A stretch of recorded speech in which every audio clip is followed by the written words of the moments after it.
how to remove message button on Facebook. You cannot completely delete the message button on Facebook, but you can hide or restrict it. This prevents strangers or unwanted contacts from sending you messages. So to get started, click on the menu icon on your Facebook app, and then from here select settings and privacy, and then open settings under settings and privacy.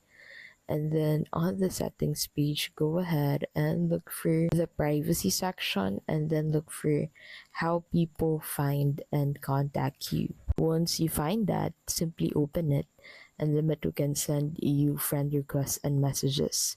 Set who can send you messages to friends only or no one, depending on your account type. So the second thing that you need to do is to go ahead and restrict messenger access. So once you're done with this, head over into your Facebook Messenger application. So go ahead and close this app first, and then head over into the app drawer and look for Messenger. On Messenger, simply select menu, and then on menu, select settings. And then on settings, go ahead and look for privacy and safety.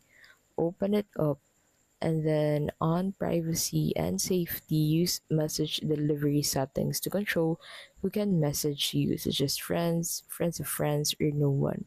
Messages from restricted users will go to message requests or be blocked entirely. And that is how you can basically remove message button on Facebook.